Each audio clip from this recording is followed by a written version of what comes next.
ప్రియరా చూడండి, దేవుడు చెప్పింది మనము చేసినప్పుడు మనము దీవించబడతాం, ఆశీర్వదించబడతాం. ఇక్కడ దేవుడు మనల్ని ఏమంటున్నాడంటే విధేయత కలిగి జీవించండి. ప్రియరా, ఈరోజు సమాజంలో విధేయత లేదండి. సమాజంలో భయభక్తులు లేవు. ఏమండి, ఈ రోజుల్లో మనము ప్రజల్లో కనబడేది ఏంటో తెలుసా? భక్తి ప్రజల్లో కనబడదు. విధేయత ప్రజల్లో కనబడదు. లోబడే తత్వం ప్రజల్లో కనబడదు. ఈరోజు తిరుగుబాటు, ఎదురు చెప్పడం, మాట వినకపోవడం, ఇలాంటి సమాధానాలు మనకు వస్తాయి తప్ప విధేయత కలిగి జీవించడం, లోబడి జీవించడం, ప్రియరా, ఇంకా తర్వాత మనము దేవుని యందు భయభక్తులు కలిగి జీవించడం అనేది ఈరోజు సమాజంలో కరువైపోయాయి. ఏదో కొంతమందిలో మాత్రమే ఇవి కనబడతాయి. కొంతమందిలో మాత్రమే ఆ విధేయత, కొంతమందిలో మాత్రమే ఆ యొక్క భయభక్తులు, కొంతమంది మాత్రమే ఆ యొక్క లోబడే తత్వం, ఆ కొంతమందిలో మాత్రమే ఆ తగ్గింపుతనము కనబడుతుంది. ప్రియరా, మనము దేవుని సన్నిధికి వస్తున్నామంటే, దేవుని పిల్లలుగా మనం పిలవబడుతున్నామంటే మనకు లోబడే తత్వం ఉండాలి. హల్లెలూయా. మనం తగ్గించుకునే మనసు మనకు ఉండాలి. మనం విధేయత కలిగి జీవించాలి. ఎంత మాత్రమే కాదు, దేవుని యందు భయభక్తులు కలిగి మనం జీవించాలి. నిన్న రాత్రి ఒక మంచి వాక్యం చెప్పాను. రాత్రి ఏ వాక్యం చెప్పాను చెప్పండి? మర్చిపోయినప్పుడే.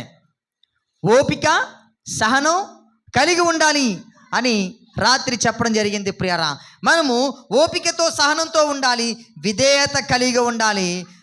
ఈరోజు చాలామంది పిల్లల్లో విధేయత ఉందో చెప్పండి? తల్లిదండ్రుల మాటకి ఎదిరిస్తున్నారు. చాలామంది సమాజంలో ఎవరైనా ఏదైనా మంచి మాట చెప్పారనుకోండి, నువ్వేంటి నాకు చెప్పేది, నువ్వు నాకు చెప్పాల్సిన అవసరం లేదు, నాకు అన్నీ తెలుసు.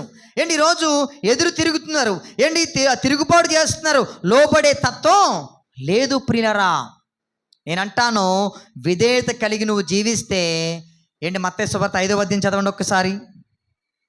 5వ అధ్యాయము 5వ వచనం చదువుదాం. నాకు ఇష్టమైన మాట. సాత్వికులు ధన్యులు, వారు భూలోకమును స్వతంత్రించుకొందురు. ప్రియరా, ఈ యొక్క సాత్వికులు ధన్యులు అంటాము. నిజమే ప్రియరా, మనము సాత్వికంగా విధేయత కలిగి మనముంటే మనము ధన్యులుగా మనం ఎంచబడతాం. కొంతమంది చిన్నదానికి పెద్ద నోరెడతారు, చిన్నదానికి పెద్ద పెద్ద కేకలేస్తారు, చిన్నదానికి అరుస్తారు, చిన్నదానికి అసలు లోబడే తత్వం కానీ, సాత్వికం కానీ, దీన మనసం కానీ, తగ్గింపుతనం కానీ కొంతమందిలో కనబడదండి. వాక్యం సెలవిస్తుంది, నీవు సాత్వికుడు కానీ ఉంటే నువ్వేం చేస్తావంటే భూలోకమును స్వతంత్రించుకుంటావు. హల్లెలూయా, హల్లెలూయా. ప్రియరా, దేవుడు మనకు చెప్పినప్పుడు మనం ఖచ్చితంగా దానికి సరెండర్ అయిపోవాలి. ఒక ఆయన ఒక పాట రాశాడు కదా, మనందరికీ బాగా తెలుసు కదా. అన్నీ ఉన్న విస్తరి ఎప్పుడు అణిగి మణిగి ఉంటుంది, ఖాళీగా ఉన్న పాత్రయే చాలా చప్పుడు చేస్తుంటుంది. అన్నీ ఉన్న ఇస్తరంట అణిగి మణిగి ఉంటుందంట. ఈ ఖాళీగా ఉన్నది ఏం చేస్తుందంటే చెప్పండి చప్పుడు చేస్తూ ఉంటుంది. అవునా కదా చెప్పండి? రాత్రి ఏం చెప్పాను? ఒక కడవలో సగం నీళ్ళు వేస్తే ఆ కడవ కదులుతూ ఉంటుంది, చప్పుడు చేస్తుంది. అదే కడవలో నిండా నీళ్ళుంటే ఆ కడవ చప్పుడు చేయదు. ప్రేరా, స్థిరంగా ఉంటుంది, నిలకడగా ఉంటుంది. హల్లెలూయా. కాబట్టి దేవుని బిడలగా మనము దేవుని సన్నిధిలో విధేయత కలిగి ఉండాలి, లోబడే అటువంటి మనస్సు మనము కలిగి ఉండాలి. దేవుని సన్నిధిలో మనం ఎప్పుడైతే విధేయత కలిగి జీవిస్తామో, లోబడే తత్వం మనం కలిగి జీవిస్తామో, దేవుడు మనల్ని చూసి చాలా సంతోషిస్తాడంట. హల్లెలూయా. చూడండి, విధేయత గురించి కొన్ని విషయాలు మీకు జ్ఞాపకం చేస్తాను. విధేయత అనగా ఏంటంటే మాట వినడము. సమూయేలు మొదటి గ్రంథము 15వ అధ్యాయము, సమూయేలు మొదటి గ్రంథము 15వ అధ్యాయము 22వ వచనాన్ని మనం చదువుదాం. అందుకు సమూయేలు, యెహోవా సంతోషించినట్లు ఒకడు దహన బలులను అర్పించుట వలన ఆయన సంతోషించునా? ఆలోచించుము, బలులు అర్పించుట కంటే మాట గైకొనుటయు, పొట్టేళ్ళు క్రొవ్వు అర్పించుట కంటే మాట వినుటయు శ్రేష్టము. హల్లెలూయా. అమ్మ, దేవుడు ఎంత ఖండితంగా మాట్లాడాడు తెలుసా? దహన బలులు అర్పించడం వల్ల దేవునికి సంతోషం కలుగుతుందా? బలులు అర్పించడం వల్ల దేవునికి సంతోషం కలుగుతుందా? దేవునికి ఎక్కడ సంతోషం కలుగుతుంది అన్నాడంటే, మాట వినుట శ్రేష్టం. అంటే దేవుని మాట విన్నప్పుడంట ఏమండి, దేవునికి సంతోషము కలుగుతుందంట. మనం ఎప్పుడైతే ప్రియారా దేవుని మాటకు మనం లోబడతామో, దేవుని మాట మనం వింటామో, ఆయన ఆజ్ఞలు మనము గైకుంటామో, ఏంటి, దేవుడంట చాలా సంతోషిస్తాడంట. హల్లెలూయా. ఒకరోజు ఒక ఆమె వచ్చి యేసుక్రీస్తు అని అడుగుతుంది, అయ్యా నువ్వు చాలా ధన్యుడివయ్యా, నిన్ను మోసిన గర్భము చాలా ధన్యమైనది, నువ్వు కుడిచినటువంటి స్థనములు చాలా ధన్యములైనవి అంటే, ఆయన అంటాడు, సర్లే అమ్మా, అవును కానీ నా మాట వినటం మరీ శ్రేష్టము, నా మాట వినటం మరీ ధన్యత. ప్రభు సెలవిస్తున్నాడు, ప్రభు మాట వింటే ఏంటి, అది మనకు మేలుకరంగా మారుతూ ఉంది, దీవెనకరంగా మారుతుంది, ఆశీర్వాదకరంగా మారుతుంది. గట్టిగా చప్పట్లు కొట్టి దేవుని నామాన్ని మహిమపరుద్దాం. ఏంటి, దేవుని మాట వినడం అంటే ఇంకొక అర్థం ఏంటో తెలుసా? దేవుని చిత్తానికి లోబడడం. చెప్పండి, పక్కవారికి చెప్పండి, పక్కవారికి దేవునికి లోబడ్డం అంటే దేవుని చిత్తానికి లోబడ్డం అని చెప్పండి. అదే దేవుని మాట వినడం అంటే దేవుని చిత్తానికి లోబడ్డం. అర్థమైంది కదా? చూడండి, ఇర్మియా గ్రంథము 11వ అధ్యాయం చదువుకుందాం. ఇర్మియా గ్రంథం 11వ అధ్యాయము 7వ వచనం మనం చదువుదాం. ఇర్మియా గ్రంథము 11వ అధ్యాయం 7వ వచనం జాగ్రత్తగా వినాలి. 11వ అధ్యాయం 7వ వచనం, ఐగుప్తులో నుండి మీ పితరులను రప్పించిన దినము మొదలుకొని నేటి వరకు నేను గట్టిగాను ఖండితముగాను చెప్పుచూ వచ్చి తిని, నా మాట వినుడి అని పెందల కడ లేచి చెప్పుచూ వచ్చి తిని. హల్లెలూయా. దేవుడు ఎలా చెప్తున్నాడంట? ఖండితంగా చెప్తున్నాడంట. దేవుడు ఎలా చెప్తున్నాడంట? ఏమండి, గట్టిగా చెప్తున్నాడంట.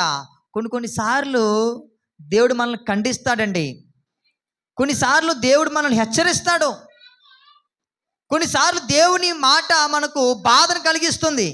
ఎందుకంటే ఏంటి, దేవుని మాట మన హృదయంలో ఏం చేస్తుందంటే నొచ్చుకుంటుందండి. హల్లెలూయా. అదే ఇర్మియా గ్రంథంలో ఏమంటాడంటే, నా మాట అగ్ని వంటిది కాదా? అగ్ని ఏం చేస్తుంది? హాయిగా ఉంటుందా? ఏం చేస్తుంది? అగ్ని కాల్చి వేస్తుంది. నా మాట బండను బద్దలు చేయు సుత్తి వంటిది కాదా? సుత్తి ఏం చేస్తుంది? బండను బద్దలు కొడుతుంది. ఏంటి ప్రియరా, ఒకవేళ మన హృదయము బండగా ఉంటే అది బద్దలు కొడుతుంది, అప్పుడు మన హృదయము గాయపరచబడుతుంది. ఏంటి, ఆ బండ మోడు బారిపోయినటువంటి ఆ బండను దేవుడు తన వాక్యముతో బద్దలు చేసి మెత్తగా దేవుడు చేస్తాడు. హల్లెలూయా. ప్రియరా, దేవుని యొక్క వాక్యము అగ్ని వంటిది. ఆయన యొక్క అగ్నితో మన హృదయంలో ఉన్న పాపాలన్నీ కాల్చేస్తాడు. హల్లెలూయా. కాబట్టి దేవుడు అంట గట్టిగా చెప్తున్నాడంట, ఖండితముగా మాట్లాడుతున్నాడంట. అయినా ప్రజలు ఏం చేయలేదంట, వినలేదంట. చూడండి, అయినను వారు తమ హృదయములలో పుట్టు మూర్ఖత చొప్పున నడుచుచు వినకపోయిరి, చెవియొగ్గిన వారు కాకపోయిరి. వారు అనుసరింపవలెనని నేను వారికి ఆజ్ఞాపించిన ఈ నిబంధన మాటలన్నిటినీ ననుసరించి నడవలేదు. చూసారా, నడవలేదంట. ఏంటి, దేవుడు చెప్పిన వాక్యానికి వారు లోపడలేదంట, దేవుని మాటకి విధేయత చూపించలేదంట, దేవుని మాటను అంగీకరించలేదంట. దేవుడు ఎంత బాధపడిపోతున్నాడు తెలుసా? దేవుడు ఎంతగా కన్నీరు కారుస్తున్నాడు తెలుసా? ప్రియరా, అందుకే అంటాడు, విధేయత చూపించండి, విధేయత చూపించండి, విధేయత కలిగి జీవించండి, లోబడి కలిగి జీవించండి అని దేవుడు మనతో మాట్లాడుతున్నాడు. ప్రియరా, ఈరోజు ఏంటి, లోబడేటువంటి మనసు మనకు లేదండి. ఏంటి, ఈరోజు కుటుంబాల్లో లోబడట్లేదు, కుటుంబాలు లోబడే తత్వం లేదు. ప్రియరా, ఏంటి, ఒకరోజంట ఒక తల్లి చెప్పిందంట, అమ్మ జాగ్రత్తగా వినాలి, జాగ్రత్తగా వినాలి. చూడండి, ఆ మాటలు మీకు నేను జ్ఞాపకం చేస్తాను. ఏమని చెప్పిందంటే, ప్రియులారా, ఆ కుమారుడు ఒక ఉద్యోగం చేస్తున్నాడంట. ఆ ఉద్యోగం చేయడం వల్ల ఆ కుమారుడికి మంచి శాలరీ వస్తుంది. శాలరీ వస్తే ప్రియారా ఏమండి, చాలా విలాసవంతమైన జీవితాన్ని జీవిస్తున్నాడు. జలసాలకి అలవాటు పడ్డాడు, మంచి జీతం వస్తుంది. అయితే ప్రియారా తల్లి గమనించిందంట, వీడొకప్పుడు ఇంటికి సమయానికి వచ్చేవాడు, నేను ఏం చెప్పినా వినేవాడు. ఈరోజు వీడు అంతా కూడా రిచ్ అంటున్నాడు. ఈరోజు అంతా కూడా చాలా వీడి విధానం మారిపోయింది.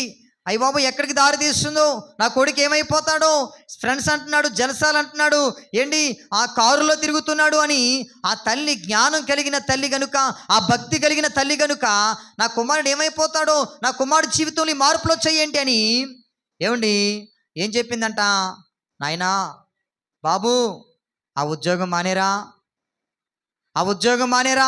ఆ ఉద్యోగం వచ్చిన తర్వాతే, ఆ ఉద్యోగానికి వెళ్ళిన తర్వాతే నీలో మార్పులు వచ్చేసాయి.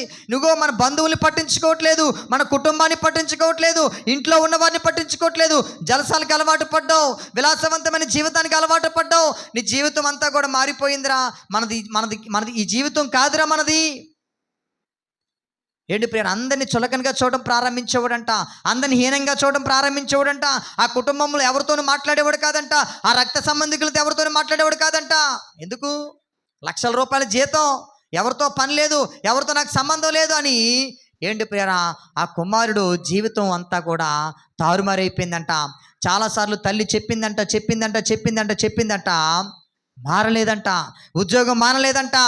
ప్రియరా ఆ కుమారుడు ఏంటి ప్రియరా అలా ఉద్యోగంలో చేస్తూ ఏంటి భయంకర త్రాగుడికి బానిసైపోయి బెట్టింగ్లకి అలవాటు పడ్డాడంట.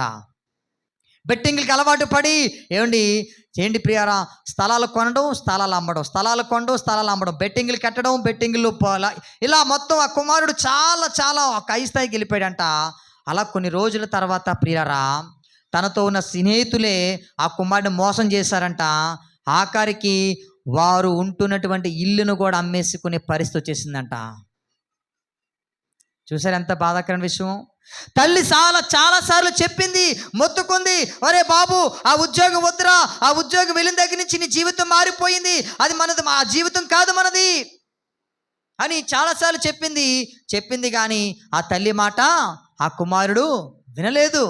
చెప్పండి, ఈరోజు తల్లిదండ్రుల మాట వింటున్నారా పిల్లలు? తల్లిదండ్రుల మాటలు వింటున్నారా? తల్లిదండ్రులకు మించినటువంటి జ్ఞానవంతులు అయిపోయినట్టుగా, తల్లిదండ్రుల కంట ఎక్కువ అనుభవం కలిగిన వారుగా ఈరోజు తల్లిదండ్రుల మాటకు విధేయత చూపించట్లేదండి. ప్రియరా నేను అంటాను, అలా చెప్పే తల్లిదండ్రులు ఈరోజు చాలామంది సమాజంలో. పిల్లలకి మంచి మాటలు చెప్పే తల్లిదండ్రులు ఉన్నారా? ఆ ఉన్న కొద్ది మంది వారు మాట కూడా వినలేనటువంటి వారు ప్రియరా మనకు సమాజంలో మనకు కనబడుతూ ఉన్నారు. దేవుని మాట లోబడట్లేదు, తల్లిదండ్రుల మాటకు విధేయత చూపించట్లేదు. ఆఖరికి చివరికి ఆ కుమారుడు తన ఇంటిని కూడా అమ్మేసుకునే పరిస్థితి వచ్చేసిందంట. వేరే ఇంకా రోడ్డు మీదకి వచ్చేసే పరిస్థితి వచ్చేసిందంట. ప్రియారా ఎంత బాధాకరమైన విషయం అంటే, ఆ తల్లి మాట కనుక అప్పుడు విని ఉంటే ఆ కుటుంబం అలా రోడ్ల మీద పడేది కాదు. అందుకే ద్వితీయోపదేశ కాండం చదవండి, ఇక్కడ ఏమంటాడో. ద్వితీయోపదేశ కాండము 8వ అధ్యాయము 6వ అధ్యాయం అనుకుంటా, 6వ అధ్యాయం 4వ వచనం చదువుదాం. ఇజ్రాయేలు వినుము, మన దేవుడైన యెహోవా అద్వితీయుడగు దేవుడు. నీ పూర్ణ హృదయముతోనూ, నీ పూర్ణ ఆత్మతోనూ, నీ పూర్ణ శక్తితోనూ నీ దేవుడైన యెహోవాను ప్రేమింపవలెను. నేడు నేను నీకు ఆజ్ఞాపించు ఈ మాటలు నీ హృదయములో ఉండవలెను. నీవు నీ కుమారులకు వాటిని అభ్యసింపజేసి నీ ఇంట కూర్చున్నప్పుడు, త్రోవ నడుచున్నప్పుడు, పండుకొన్నప్పుడు, లేచినప్పుడు వాటిని గూర్చి మాటలాడవలెను. హల్లెలూయా. తల్లిదండ్రులకు చెప్తున్నాడు, నీ పిల్లలకి వాక్యం చెప్పమ్మా, దేవుని గురించి చెప్పు, ప్రార్థన గురించి చెప్పు, సమాజంలో ఎలా బ్రతకాలో చెప్పు. ఎందుకంటే ఒక ఉగ్రత దినం రాబోతుంది. నా తల్లి నాకు చెప్పలేదు, నా తండ్రి నాకు చెప్పలేదు అని వారు నీ మీద నింద వేస్తారు. తీర్పు దినమందు నీ మీద వారు నింద వేస్తారు. కాబట్టి నువ్వు వారికి చెప్పాలి, నీ పిల్లలకు చెప్పాలి అని దేవుడు తన ప్రజలకు తెలియజేస్తున్నాడు. ప్రియారా ఏంటి అదే ద్వితీయోపదేశ కాండంలో ఏమని వ్రాయబడింది అంటే ఇంకొక మాట వ్రాయబడింది. చూడండి ఒకసారి 21వ అధ్యాయము 21వ అధ్యాయము ద్వితీయోపదేశ కాండం 7వ వచనం చదువుదాం. 18వ వచనం. ఒకడు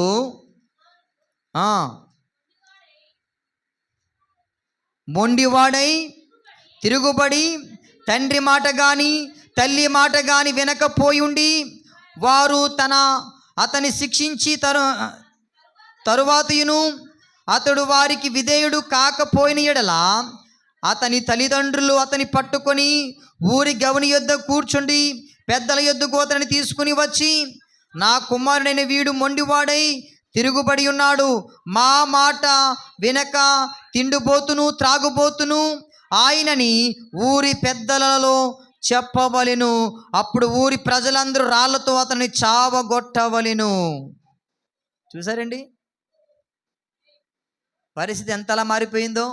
ఈరోజు ఏంటి, కొడుకు తాగొస్తే సంబరం, అబ్బా నా కొడుకు పెద్దోడైపోయాడు, తాగుతున్నాడంటే నా కొడుకు పెద్దోడైపోయాడు. కొంతమంది తల్లిదండ్రులు పిల్లలకి ఏం నేర్పిస్తారు తెలుసా? ఒరే పలానోడిని తిట్రా, అరే అలా తిడతావేట్రా, ఎలా తిట్రా, తన్ను, బాగా తన్ను. చిన్నప్పుడు చూడండి పిల్లల్ని ఏం చేస్తారు, ఒళ్ళు ఎత్తుకుని నానమ్మని తనరా, ఒరే అమ్మమ్మని తనరా, గట్టిగా తన్ను. ఏంటి చిన్నప్పుడు పిల్లలకి ఏమి నేర్పిస్తున్నారు ఈరోజు? అవే నేర్పిస్తున్నారు. నేర్చుకుని వారు ఏం చేస్తున్నారు, పెద్ద అయిన తర్వాత తల్లిదండ్రుల్ని తన్నుతున్నారండి, తల్లిదండ్రుల మీద తిరగబడుతున్నారు, తల్లిదండ్రుల మాటకి విధేయత చూపించట్లేదు. ప్రియారా ఏమండి ఈరోజు సమాజంలో విధేయత ఎక్కడ కనబడుతుంది? మనకు విధేయత లేదు. ఏంటి, విధేయత ఉన్న చోట ఆశీర్వాదం ఉంటుంది. గట్టిగా చప్పాళ్ళు కూడా దేవునామాన్ని మహింపరచుదాం. చెప్పండి, పక్కవారు చెప్పండి, విధేయత ఉన్న చోట. సెకండ్ చెప్పాలా బాబు, ఇలా రా జాన్సన్, గో ఇలా మా ఓడిని మేము ఇద్దరు చేస్తున్నాం, చెప్పండి ఇక్కడ పైకి నించో. చేతులు ఉన్నాయా? చేతులు చూపించండి ఒకసారి. ఓకే, ఇద్దరు మర్చిపోయారేమో అని. ఉన్నాయా? ఓకే. ఇలా చూడండి, ఇలా పట్టుకోండి. విధేయత దగ్గర ఆశీర్వాదం ఉంటుంది. విధేయత ఉన్న చోట ఆశీర్వాదం ఉంటుంది. కొంతమంది చెప్పట్లేదు. ఆశీర్వాదం కావాలా వద్దా? మీరు చెప్పాలి. విధేయత ఉన్న చోట ఆశీర్వాదం ఉంటుంది. ఈ వాక్యాన్ని మీరు ఏదో సరదాగా తీసుకోవద్దండి. మీరు ఈ వాక్యాన్ని మీ హృదయంతో తీసుకోండి. ఖచ్చితంగా మీరు దీవించబడతారు. నేను ఇంకొక 10 నిమిషాలు చెప్పి నా మాటలు నేను ముగించేస్తాను. ప్రియుల, దేవుని ఆ మాటకు విధేయత చూపించినటువంటి వ్యక్తుల గురించి ఒక మాట మీకు జ్ఞాపకం చేస్తాను.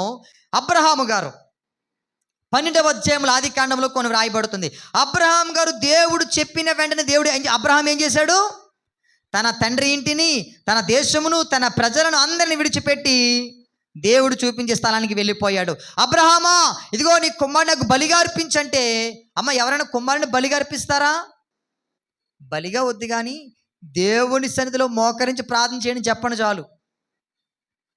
దేవుని సన్నిధిలో పరిచయం చేయని చెప్పండి చాలు. వారు ఎంతో దీవించబడతారు. ప్రియులారా, ఏమండి, అబ్రహామా నీ కుమారుడు నాకు కావాలి, నీ కుమారుడు నాకు బలి అనగానే 22వ అధ్యాయం ఆదికాండంలో ఏం చేశాడు? అబ్రహాము కుమారుని బలి ఇచ్చేసాడండి. బలి ఇవ్వడానికి తీసుకెళ్ళిపోయాడు పైకి. నా దేవుడు అడిగాడు, నేను ఇవ్వాలి, నా దేవుడే కదా ఇచ్చాడు కుమారుణ్ణి, నా దేవుడికి నేను ఇచ్చేస్తానని కుమారుణ్ణి కూడా బలి ఇవ్వడానికి వెనకాడలేదు అబ్రహాము. ప్రియరా ఏమండి, నోవాహు ఏంటి, నోవాహు దేవుడు చెప్పాడు, నోవాహు ఒక ఓడ కట్టవయ్యా, ఒక ప్రళయం రాబోతుంది, నీవు నీ కుటుంబం రక్షించబడ్డానికి ఓడను తయారు చేయి, ఆ ఓడలోనికి ఎవరు వస్తారో వారందరూ రక్షించబడతారు అని నోవాహుకు దేవుడు చెప్తే, నోవాహు ఎదురు మాట చెప్పకుండా నోవాహు ఏం చేశాడు తెలుసా? ఓడను నిర్మించాడు. హల్లెలూయా. ఏంటి ప్రభువా ఓడను కట్టమంటున్నావేంటి, నేను ఎలా కట్టాలి ఓడ అని అన్నాడా? అనలేదండి. ఒక ప్రళయం రాబోతుంది, ఉగ్రత రాబోతుంది అనగానే వెంటనే నోవాహు దేవుని మాటకు విధేయత చూపించి ఓడ కట్టేశాడు. హల్లెలూయా. ప్రియరా, దేవుని మాటకు లోబడి యోసేపు పాపం చేయకుండా అక్కడి నుంచి పారిపోయాడు. ఏంటి, యోసేపు ఉన్నటువంటి గృహము రాజగృహం అది. రాజగృహంలో యోసేపు జీవిస్తూ ఉన్నాడు. ఆ గృహంలో పాపము చేయడానికి అవకాశం వస్తే దేవునికి భయపడి అక్కడి నుంచి పారిపోయాడు. హల్లెలూయా. స్విచ్ ఆఫ్ చేశాడు సెల్ ఫోన్లన్నీ కూడా. ఏమిటి? పాపం దూరంగా పారిపోయాడు యోసేపు. అందుకే యోసేపు ఏం చేయబడ్డాడు? ఆశీర్వదించబడ్డాడు. అందుకే అబ్రహాం ఏం చేయబడ్డాడు? దీవించబడ్డాడు. అందుకే నోవహు ఏం చేయబడ్డాడు? రక్షించబడ్డాడు. హల్లెలూయా, హల్లెలూయా. ప్రియరా, దేవునికి విధేయత చూపించడము ఎలా చూపించాలి? దేవునికి విధేయత నేను 2 మాటలు చెప్పి నేను ముగించేస్తాను. ప్రతిరోజు దేవుని వాక్యం వినాలంట. అమ్మ క్లుప్తంగా వినండి, క్లుప్తంగా చెప్తున్నాను. దేవునికి విధేయత చూపించడం అంటే ప్రతిరోజు దేవుని వాక్యం వినాలి. ఒకవేళ చదువుకున్న వారు ఉన్నారు అనుకోండి, ప్రతిరోజు దేవుని వాక్యం చదవాలి. ఈరోజు ఎంతమంది వాక్యం చదివారు అంటే? ఈరోజు ఆదివారం కాబట్టి మీరు గబగబా మందిరానికి వచ్చేసారు అనుకుందాం. అమ్మ రోజు ఎంతమంది వాక్యం చదువుతున్నారు? ఒక చెయ్యి లేచిందా? సరే, మాకు చదువు రాదు కదా పాస్టర్ గారు. విన్నారా? అన్నీ చదువుతాం కదా మనం. వాట్సాప్లో ఏమొస్తుందో చదువుతాం, ఫేస్బుక్లో ఏమొస్తుందో చదువుతాం, అన్నీ మనం చదువుతాం. మరి దేవుని వాక్యం చదవడానికి బైబిల్ లేవా? బైబిల్ ఉన్నాయా? ఓకే, దేవునికి స్తోత్రం. ప్రియరా, దేవుని వాక్యాన్ని మనం ప్రతిరోజు చదవాలి. ఏమండి, నేను ఇంగ్లీష్ బైబిల్ ఇదిగో ఇక్కడ కూడా తెచ్చానండి. ఇంగ్లీష్ బైబిల్ ఒక పాస్టర్ గారు నాకు గిఫ్ట్గా ఇచ్చారు. ఇంగ్లీష్లో కూడా వాక్యం చదువుతున్నాను. ఏంటి, నాకు చదవడం రాదు. రాజ్కుమార్ గారు చెప్పారు, లాజర్ ఇంగ్లీష్లో వాక్యం చదవని చెప్పారు. అయ్య బాబు నాకు రాదండి పాస్టర్ గారు అని చాలాసార్లు నేను దీన్ని ముట్టుకోలేదు. అయితే మొన్న ఈ మధ్య కాలంలో ఒక 15 రోజులుగా నేను దీన్ని ఇంగ్లీష్లో బైబిల్ చదవడం ప్రారంభించాను. ఏంటి, ఇంగ్లీష్లో వర్డ్స్ అన్నీ వచ్చేస్తున్నాయి. ఎలా చదవాలో నాకు అర్థం కాకపోయినా అది చదవడం వచ్చేస్తుంది. నిజంగా నాకు అర్థం కావట్లేదు. నేను హిందీలో బైబిల్ చదవగలను, ఇంగ్లీష్లో బైబిల్ చదవగలను. దేవుడు ఆ కృపనిచ్చాడు. గట్టిగా చెప్పండి కూడా దేవుని నామాన్ని మహింపరుద్దాం. చదవండి, మీరు బైబిల్ చదవండి. ఇంటి ప్రతిరోజు వాక్యం చదవండి. ఏంటి, చదవడం రానివారు ఏంటి, మన వాట్సాప్ గ్రూప్లో ప్రతిరోజు వాక్యం పెడుతున్నాను. ఆ వాక్యం వినండి, వాక్యం వినండి ప్రియులారా. ఎన్నో మాటలు వింటాం కదా, టీవీల ముందు కూర్చుంటాం, ఎన్నో వింటాం, సెల్ ఫోన్లు ఎన్నో వింటాం, ఎక్కడైనా ఉప్పర మీటింగ్లు పెడితే అక్కడ అవన్నీ వింటాం. ఏంటి, ఇవన్నీ వింటాం కదా. ఏంటి, ఒక 5 నిమిషాలైనా 10 నిమిషాలు దేవుని వాక్యాన్ని వినండి. అది వింటే మీ జీవితంలో ఆశీర్వాదాలు మీరు చూస్తారు. మీ జీవితం ఎలా మలుపు తిరుగుతుందో మీకే అర్థమవుతుంది. హల్లెలూయా. విధేయత చూపించాలంటే మీరు మొట్టమొదటిగా చేయవలసిన పని ఏంటో తెలుసా? మీరు వాక్యాన్ని చదవాలి, వాక్యాన్ని వినాలి. ఈ రెండింటిలోకి ఏదో ఒకటి మీరు ఖచ్చితంగా చెయ్యాలి. రెండూ చేయగలిగితే ఇంకా దేవునికి స్తోత్రం. రెండవదిగా దేవునికి విధేయత చూపించడం అంటే ఇంకేం చేయాలంటే ప్రార్థన చెయ్యాలి. హల్లెలూయా. అమ్మ ప్రార్థన చేస్తున్నారు రోజుని? ప్రార్థన చేస్తున్నారా? రోజు చేయట్లేదా? రోజు చెయ్యాలి ప్రార్థన. ఏమండి, నీ కుటుంబం కోసం నువ్వు ప్రార్థన చెయ్యాలి, నీ భార్య కోసం నువ్వు ప్రార్థన చెయ్యాలి, నీ బిడ్డల కోసం నువ్వు ప్రార్థన చెయ్యాలి, నీ భర్త కోసం నువ్వు ప్రార్థన చెయ్యాలి, నీ జీవితం కోసం నువ్వు ప్రార్థన చెయ్యాలి. హల్లెలూయా. తరువాత సమాజం కొరకు, సంఘం కొరకు, పరిస్థితుల కొరకు, నాయకుల కొరకు, అధికారుల కొరకు, అందరి కొరకు మనం ప్రార్థన చెయ్యాలి. ఏంటి, ప్రార్థన ఏం చేస్తుందో తెలుసా? పరిస్థితులను మారుస్తూ ఉంది. ప్రార్థన పరిస్థితులను మారుస్తూ ఉంది. ఏంటి, మూడవదిగా దేవునికి విధేయత చూపించడం అంటే ప్రియరా, ఆయన ఆజ్ఞలను పాటించాలి. ఆయన ఎక్కువగా మనము స్తుతించాలి. దేవుని స్తుతిస్తున్నారా? స్తుతించాలి, ఎక్కువగా దేవుని ఆరాధించాలి, దేవుని స్తుతించాలి, దేవుని స్తుతించాలి. ఏంటి, మీరు మనసారా దేవుని స్తుతించి చూడండి. మీలో మీకు ఎంత మార్పు వస్తుందో మీకు అర్థమవుతుంది. పక్క వాళ్ళు చెప్తారు మీలో చాలా మార్పు వచ్చిందని, పక్క వాళ్ళు చెప్తారు మీ గురించి. హల్లెలూయా. స్తుతించండి దేవుణ్ణి, దేవుని ఎక్కువగా స్తుతించండి. దేవుని ప్రియరా, మనం ఎక్కువగా స్తుతిస్తే మనం ఏం చేయబడతామంటే దీవించబడతాము. హల్లెలూయా, హల్లెలూయా. నాలుగవదిగా ఏమంటే మనము విధేయత కలిగి జీవించాలంటే దేవుని పరిశుద్ధాత్మతో నడిపించబడాలి. హల్లెలూయా. రెండు చేతుల పైకి చాపి దేవునికి స్తోత్రం చెప్దాం. దేవుని పరిశుద్ధాత్మతో మనము నడిపించబడాలి. దేవుని ఆత్మతో మనం నడిపించబడాలి. ప్రియరా, ఎవరైతే దేవుని యొక్క ఆత్మతో నడిపించబడతారో వారు దేవునికి విధేయత చూపిస్తున్నట్టు, వారు దేవుని యొక్క ఆజ్ఞలు వారు పాటిస్తున్నట్టు వారు విధేయత కలిగి జీవిస్తున్నారు. యేసుక్రీస్తు వారు మన కొరకు ఏం చూపించాడు తెలుసా? విధేయత చూపించాడు. అందుకే మనకు రక్షణ వచ్చిందండి. గట్టిగా చప్పట్లు కూడా దేవుని నామాన్ని మహిమపడదాం. యేసుక్రీస్తు వారు మనకు తండ్రి దగ్గర విధేయత చూపించాడు కాబట్టే ఆయన ఈ లోకానికి వచ్చాడు. ఆయన తండ్రి దగ్గర విధేయత చూపించాడు కాబట్టే ఆయన ప్రాణం పెట్టాడు. ఆయన తండ్రి దగ్గర విధేయత చూపించాడు కాబట్టే ఆయన మన కోసం సిలువలో వేలాడదీయబడ్డాడు. ప్రియరా, చూడండి ఒక్కసారి ఎబ్రీ పత్రిక మాటలు మీకు జ్ఞాపకం చేస్తాను. ఏప్రిల్కి రాసిన పత్రికలో కొన్ని మంచి మాటలు రాయబడ్డాయి. ఇక్కడ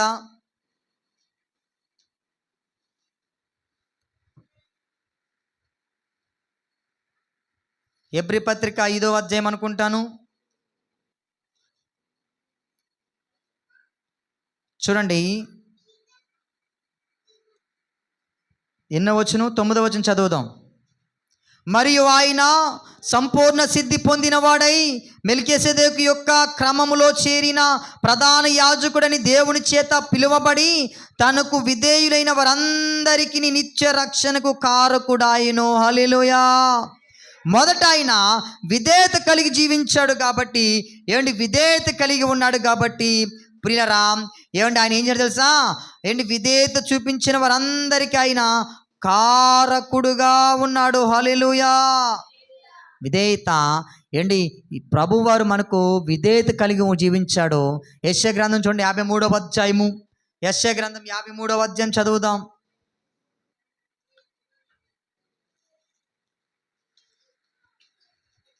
5వ వచనం చదువుదాం. మన అతిక్రమములను బట్టి, మన అతిక్రయ క్రియలను బట్టి అతడు గాయపరచబడెను, మన దోషములను బట్టి నలగగొట్టబడెను, మన సమాధానార్థమైన శిక్ష అతని మీద పడిను, అతడు పొందిన దెబ్బల చేత మనకు స్వస్థత కలుగుచున్నది. మనమందరము గొర్రెల వలె త్రోవ తప్పిపోతిమి, మనలో ప్రతివాడును తనకిష్టమైన త్రోవకు తొలగెను. యెహోవా మనందరి దోషమును అతని మీద మోపెను, అతడు దౌర్జన్యము నొందెను, బాధింపబడినను అతడు నోరు తెరవలేదు. బతుకు తేబడు గొర్రె పిల్లయు, బొచ్చు కత్తిరించు వాని ఎదుట గొర్రెయు మమ్మునుగా ఉండునట్లు అతడు నోరు తెరవలేదు. అన్యాయపు తీర్పు నొందిన వాడై అతడు కొనిపోబడెను, అతడు నా జనుల అతిక్రమమును బట్టి మొత్తబడెను. హల్లెలూయా. ప్రియరా, యేసుక్రీస్తు వారు విధేయత చూపించాడండి. తండ్రి దగ్గర విధేయత చూపించాడు. అమ్మా, ఆయన మన కోసం రక్తం చిందించాడు. మన పాపాల కోసం ఆయన రక్తం చిందించాడు. మన అతిక్రమములన్నీ ఆయన మీద వేసుకున్నాడు. మన దోషములన్నీ కూడా ఆయన మీద వేసుకున్నాడు. మనము పొందవలసినటువంటి ఆ శిక్ష, మనము భరించవలసిన బాధ ఆయన భరించాడు. గట్టిగా చప్పట్లు కూడా దేవుని నామాన్ని మహిమపరుద్దాం. ప్రియరా, మరి మనం ఎంతగా విధేయత చూపించాలి? ఆయన మన కోసం ప్రాణమే పెట్టాడు, మన కోసం తన జీవితాన్నే ధారపోసాడు, మన కోసం తన జీవితమే అర్పించేశాడు. మరి మనము విధేయత కలిగి జీవిస్తున్నామా? మనలో విధేయత ఉందా? ఒకసారి ఆలోచించండి ప్రియరా. దేవుని సేవకుని నోటి నుండి వచ్చినటువంటి ప్రతి మాట కూడా మనకు ఆశీర్వాదాన్ని ఇస్తుంది. చూడండి, ఎబ్రీ పత్రిక 13వ అధ్యాయము 17వ వచనం మనం చదువుదాం.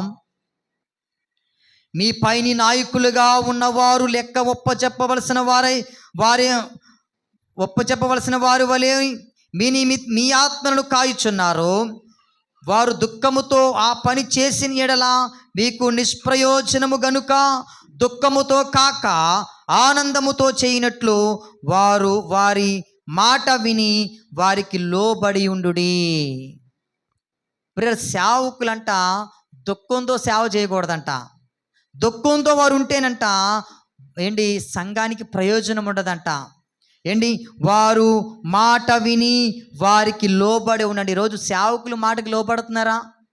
సేవకుడు ఏదైనా గట్టిగా ఓ మాట అన్నాడు అనుకోండి, వెంటనే మందిరం మానేసి ఇంకొక మందిరానికి వెళ్ళిపోతాం. అలా మన మందిరంలో చాలామంది వెళ్ళిపోయారు. సేవకుని మాటకు లోబడలేక ఏంటి, దేవుని మాటకు విధేయత చూపక, ఆయన గద్దింపునకు లోబడక ఏంటి మన సంఘంలో ఎంతోమంది వెళ్ళిపోయారు. ప్రియరా, ఏంటి ఎక్కడికి వెళ్ళినా కూడా ఖండించకుండా ఉంటారా? ఎక్కడికి వెళ్ళినా దేవుని వాక్యం బుద్ధి చెప్పకుండా ఉంటుందా?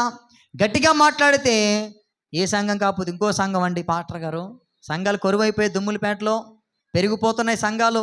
ఏ సంఘానికన్నా మేము వెళ్ళిపోతాం, మీరు మమ్మల్ని ఎందుకు అనాలి, మాకెందుకు చెప్పాలి, మీరంటే మేము పడాలా, మీరెవరు మమ్మల్ని అనడానికి అని రోజు ప్రియరా సేవకుని మాట కూడా వినకుండా లోబడక ఏం చేస్తున్నారు తెలుసా? మందిరాన్ని విడిచి వెళ్ళిపోతున్నారండి. మందిరాన్ని విడిచి వెళ్ళిపోతున్నారు. కానీ అన్నాడు కదా, వారు దుఃఖముతో సేవ చేసిన యెడల మీకు నిష్ప్రయోజనమే. అంటే మాకు నేను అనుకున్నాను, ఈ వారంలో ఎవరో ఒక రోజు కడిగేస్తారులే చర్చు, శనివారం ఒక రోజు కడుగుతారు కదా అనుకున్నాను.